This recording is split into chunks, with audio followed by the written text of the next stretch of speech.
The first crack didn't arrive as a revelation. It arrived as a smell. Old coffee, sour and burned, lingering in a mug I had forgotten to wash. I noticed it one morning while standing in my kitchen, barefoot on cold tile, staring at nothing in particular. The sun was already up, sliced into blinds and thin, harsh lines, and my head felt thick, like it had been packed with cotton overnight. I remember thinking I should feel different by now. Lighter, clear, awake. Instead, my shoulders were tight. My jaw ached from clenching. My breath sat high in my chest, shallow and impatient. I had slept technically, but my body felt like it hadn't rested at all. The silence in the room wasn't peaceful. It pressed in on me, heavy, almost accusing. The refrigerator hummed too loudly. Somewhere outside, a motorbike passed, its sound stretching and fading like a question that never finished forming. I stood there longer than made sense, holding the mug, feeling the heat seep into my palm. There was a faint tremor in my hand. I told myself it was caffeine withdrawal or stress or nothing worth naming.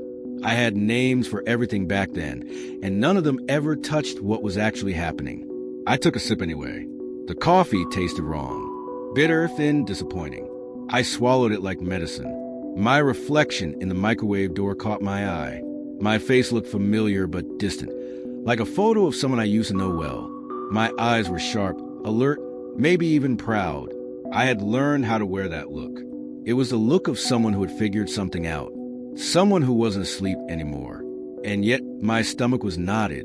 There was a low, constant unease vibrating just under my ribs, the kind that doesn't spike into panic but never fully relaxes either. I pressed my tongue against the back of my teeth, a habit I'd picked up without realizing, and felt the tension there too. Everything in me was braced, like I was waiting for an impact that never came. I tried to settle myself the way I always did. I slowed my breathing. I straightened my posture. I reminded myself of what I knew. I told myself this discomfort was just residue, old conditioning burning off. That's what I called it. Burning off. It sounded active, purposeful, noble, even. It made the discomfort feel like proof that I was doing something right. But standing there, alone in my kitchen, I couldn't escape the sensation that something was off in a way I couldn't frame. Not dramatic, not catastrophic, just wrong. Like wearing clothes that almost fit, but not quite, and feeling the irritation all day without being able to say why. I looked at the clock. Time felt thick too, stretched. I was supposed to be somewhere later, supposed to meet someone I hadn't seen in months. The thought landed in my body with a dull thud. Not excitement, not dread, just weight, a heaviness behind my eyes, a subtle wish to avoid being seen. That was new, or maybe it wasn't, and I was only noticing it now. I leaned against the counter and closed my eyes for a moment. The floor was cold. The air was stale. My breath scraped in and out like it had to work too hard for the job. There was no insight waiting for me there. No sudden calm. Just the sound of my own breathing and the uncomfortable awareness that I didn't feel how I thought someone like me was supposed to feel. I opened my eyes again and felt a quiet flicker of irritation. At the mug, at the kitchen, at myself. I pushed it down immediately, smoothing it over with familiar language, familiar certainty. This is just a phase, I thought. This is part of the process. But even as the words formed, they felt thinner than usual, like paper left out in the rain. I rinsed the mug and set it in the sink. My hand lingered on the porcelain longer than necessary. For a brief moment, something almost rose to the surface. Not a thought, not an image, just a sense of standing on unstable ground, of realizing mid-step that the floor might not be solid after all. I stepped away before it could fully arrive. There was a time when the belief fit perfectly. It settled into me like a missing piece sliding into place, smooth and convincing. I remember the first weeks clearly. How the world seemed sharper, quieter at the same time. Conversations felt slower, like I could hear the space between words. My own thoughts lost some of their urgency, or at least that's how it felt. I told myself I had stepped out of the noise. I started noticing things I hadn't noticed before, or maybe I just paid attention differently. The way people repeated themselves. The same worries cycling through their voices, day after day. I would sit across from friends in cafes, watching their mouths move, nodding at the right moments, while an internal commentary ran softly in the background. They're stuck, I thought. They don't see it yet. The thought didn't arrive as arrogance. Not at first. It felt more like relief.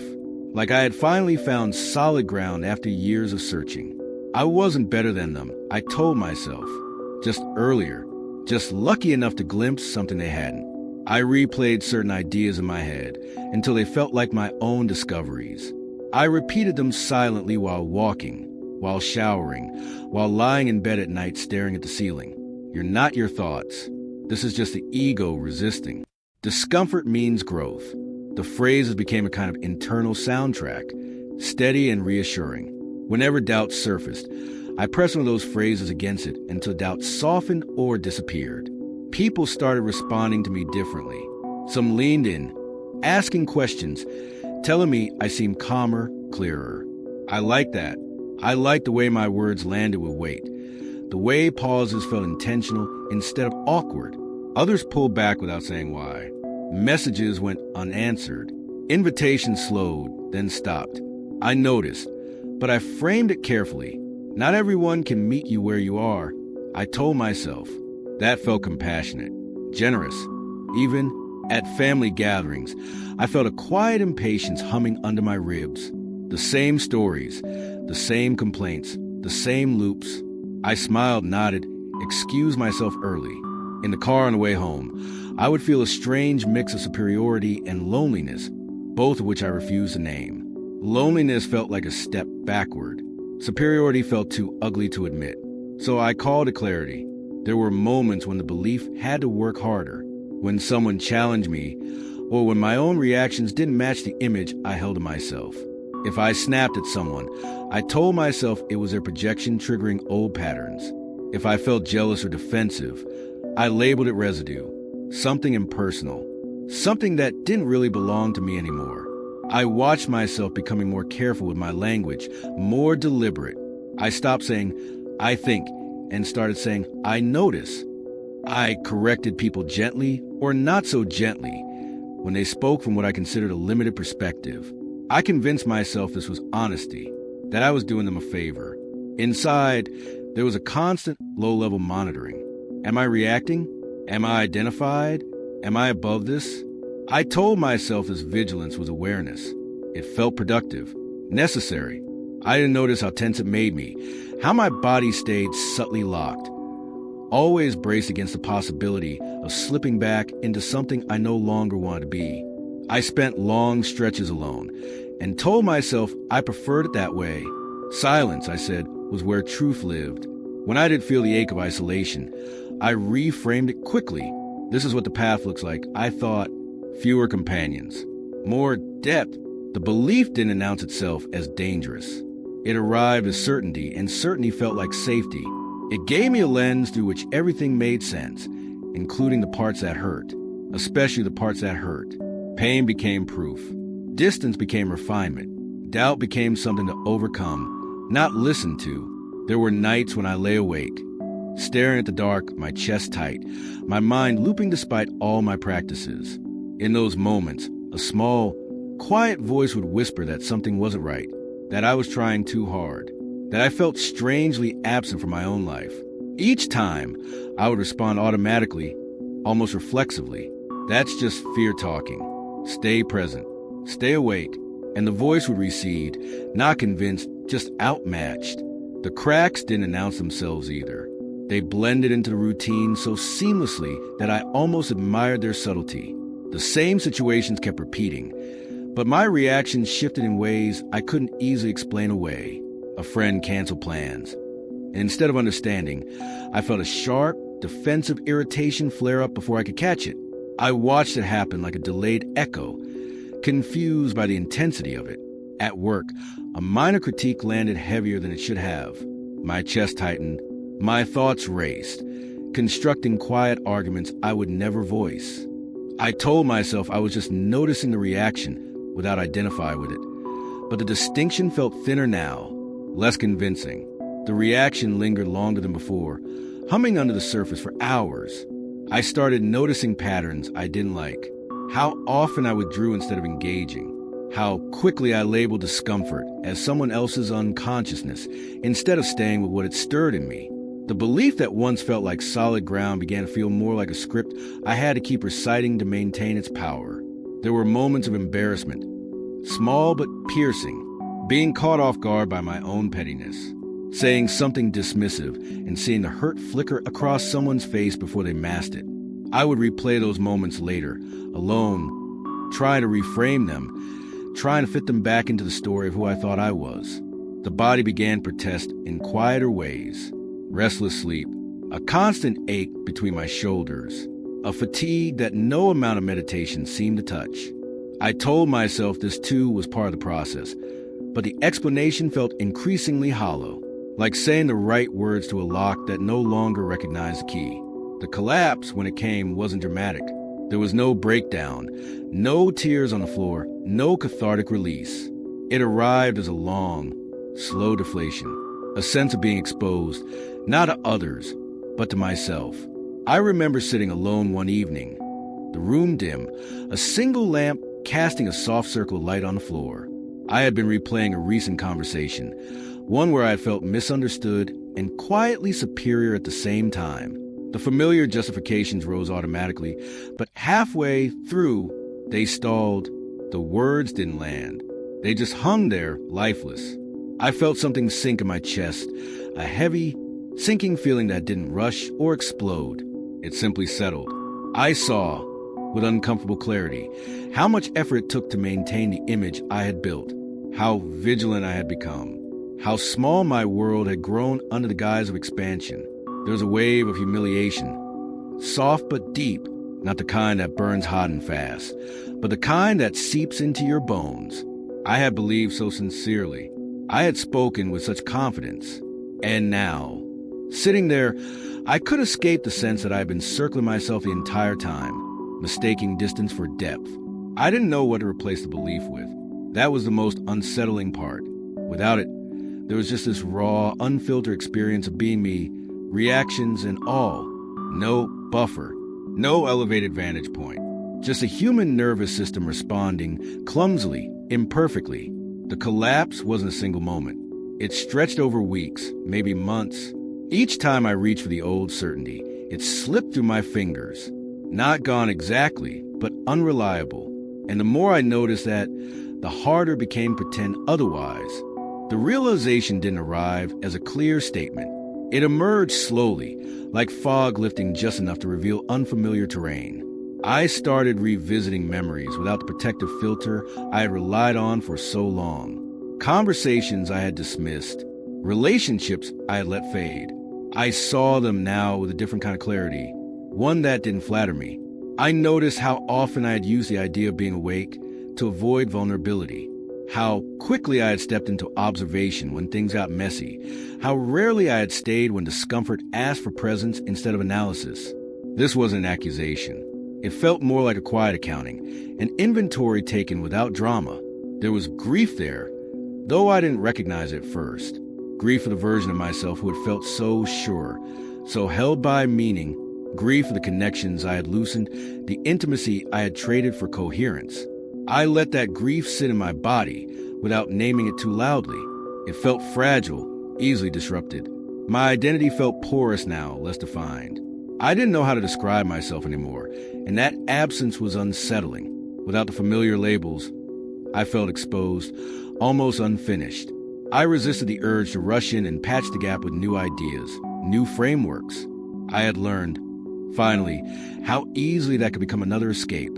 There were days when I missed the certainty deeply, when I longed for the clean lines, the sense of progress, the comforting narrative of moving towards something better.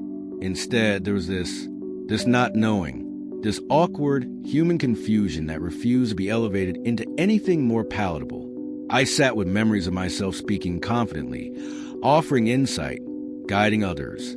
I didn't cringe exactly, but I felt a quiet tenderness for that version of me. They weren't malicious. They were trying to feel safe, trying to make sense of things, trying to stand on something solid in a world that rarely offers that. The realization that the belief itself had been the trap didn't come with a solution. It came with a loosening. a softening of my grip.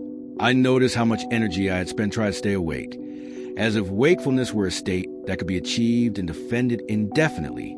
The effort of it all became visible, and with that visibility came fatigue. I stopped trying to resolve the discomfort. When confusion arose, I let it linger. When old habits resurfaced, I noticed them without immediately categorizing them as failures or successes. This wasn't peace. It was something rougher, less defined, a willingness to remain unsettled. There were moments when I felt stripped of meaning, floating without orientation. Instead of filling that space, I stayed. I let the lack of answers press against me, uncomfortable and unresolved. It felt honest, if nothing else. Life didn't transform in any visible way after that. The same streets, the same rooms, the same routines. But something in how I moved through them shifted, quietly. I noticed ordinary moments more, not because they felt profound, but because I wasn't trying to extract anything from them. Washing dishes. I felt the warmth of the water, the slickness of soap, the small ache in my wrists. Waiting in line, I felt impatience rise and fall without turning it into a problem to solve. Conversations felt less performative. I listened more, not because I had learned a lesson, but because I no longer felt the need to position myself anywhere in particular. Uncertainty stayed close. It didn't fade into the background. It walked beside me, sometimes uncomfortably so. I noticed how often I wanted to reach for conclusions, how reflexive that impulse still was. When I caught it, I didn't scold myself. I just paused. There was a humility in realizing how little I actually knew about my own experience, let alone anyone else's. That humility wasn't dramatic or virtuous. It was practical. It slowed me down, made me more careful with my words, more tentative in my judgments. Some days felt flat, even disappointing. Without the narrative of awakening, there was no sense of constant progress. Just days. Good ones, dull ones, difficult ones. I let them be what they were. I stopped measuring them against an internal standard I could never quite meet. I didn't replace the old belief with a new one. I didn't need to. What remained was this ongoing, imperfect engagement with life as it actually unfolded. Messy, unresolved, ordinary. I still notice the urge to feel awake, special, beyond something. It hasn't disappeared. When it arises, I recognize it now as a familiar movement, not an instruction. I don't follow it. I don't fight it either. The story doesn't end cleanly. It doesn't point anywhere. It just continues, slower than before, with fewer declarations and more hesitation, with more space for being wrong, with more room for not knowing what comes next. And for now, that's enough.